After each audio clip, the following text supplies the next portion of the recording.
আসসালামু আলাইকুম viewers. Free চ্যানেলকে আমরা কিভাবে আনফ্রিজ করতে পারি? সো ফ্রি চ্যানেলটা কি? ফ্রি চ্যানেল হচ্ছে আপনি যখন একটা চ্যানেল ক্রিয়েট করবেন, সো সেই চ্যানেলে যখন আপনি কয়েকদিন ভিডিও আপলোড করবেন, ভিডিও আপলোড করার পর ভিডিও আপলোড করা ছেড়ে দিবেন, এরপরে আবার 2, 4, 5 মাস পর এসে আপনি ভিডিও আপলোড করা শুরু করে দিবেন। সো এই চ্যানেলটাকেই মূলত ফ্রি চ্যানেল বলে, কারণ আপনি ভিডিও আপলোড করতে করতে আপনি ভিডিও আপলোড করা ছেড়ে দিয়েছেন। সো অনেক দিন পর আসছেন ভিডিও আপলোড করতে। সো এইসব চ্যানেলই হচ্ছে ফ্রি চ্যানেল। এই ফ্রি চ্যানেলকে আপনি কীভাবে আনফ্রিজ করবেন সেই সম্পর্কে আজকে আলোচনা করব। সো ভিউয়ার্স, ভিডিওটি শুরু করার আগে একটা রিকোয়েস্ট, চ্যানেলে নতুন হয়ে থাকলে চ্যানেলটি সাবস্ক্রাইব করবেন। সো প্রথমেই বলে নিছি যে আপনি যখন একটা চ্যানেল শুরু করবেন, চ্যানেলটা ক্রিয়েট করবেন, ক্রিয়েট করার পর যে নিশ আপনি একটা সিলেক্ট করবেন, সেই নিশ অনুযায়ী যখন ভিডিও আপলোড করতে করতে আপনি ভিডিও আপলোড করা ছেড়ে দেবেন, তারপরে আপনি অনেক দিন পর 2, 4, 5 মাস পরে এসে যখন আপনি ভিডিও আপলোড করবেন, তখন কিন্তু আপনার ভিডিওতে ভিউজ আসবে না। আর যে যখন আপনার ভিডিওতে ভিউজ আসবে না, তখন আপনি বুঝতে পারবেন যে আপনার চ্যানেলটা ফ্রিজ হয়ে গেছে, এই কারণে কিন্তু আপনার চ্যানেলে ভিউজ আসতেছে না। সো আপনি কীভাবে ভিউজ আনবেন এবং কীভাবে আপনি এই চ্যানেলটাকে আনফ্রিজ করবেন?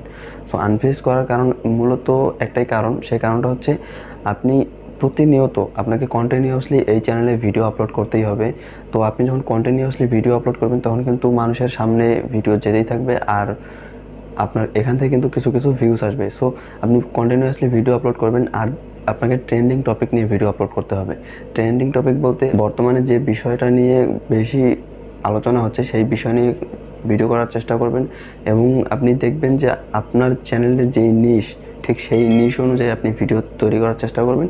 এবং আপনি দেখবেন যে আপনার চ্যানেলে বিগত আপনি যখন ভিডিও আপলোড করেছেন, আপনার বিগত ভিডিওগুলোকে আপনি দেখবেন, সেই ভিডিওগুলোর মধ্যে মোস্ট ভিউজ যেই ভিডিওতে হয়েছে, মানে আপনার যেই ভিডিওটাতে অনেক বেশি ভিউজ আসছে বা তার থেকে একটু কম আসছে, এই ভিডিওগুলো আপনি দেখবেন। সেই ভিডিওগুলো আপনি যেভাবে তৈরি করছেন, সেরকম সেই ভিডিও অনুযায়ী আপনি আবার নতুন করে ভিডিও তৈরি করার চেষ্টা করবেন এবং আপলোড করবেন আপনার চ্যানেলে। সো আপনি যদি এগুলো বিষয়ে মেনে আপনি যদি ভিডিও আপলোড করার চেষ্টা করেন, ভিডিও আপলোড করেন, তাহলে কিন্তু আপনার চ্যানেলটা ফ্রিজ থেকে আনফ্রিজ অটোমেটিক্যালি হয়ে যাবে। আর আপনি যদি একটা কাজ প্রতিনিয়তই করেন, যে আপনি যখন কন্টিনিউয়াসলি একটা ভিডিও আপলোড করবেন আপনার চ্যানেলে, প্রতিদিন একটা করে ভিডিও আপলোড করবেন, তখন কি হবে, আপনার চ্যানেলের জন্য আপনার যে ভিউয়ার্স আছে, যে ভিউয়ার্স আপনার আসবে, সেই ভিউয়ার্সের ফোনে এক একটা করে স্লট তৈরি হবে আপনার চ্যানেলের জন্য। সো সেই স্লটটা কী কাজ করবে, আপনি যখন একটা ভিডিও আপলোড করবেন, যাদের ফোনে আপনার জন্য স্লট তৈরি করা আছে, ফোনে কিন্তু গুগলের মাধ্যমে একটা স্লট তৈরি হয়। সো যারা যারা আপনার ভিডিও দেখে, তাদের ফোনের মধ্যে একটা স্লট তৈরি হবে যখন আপনি একটা ভিডিও আপলোড করবেন।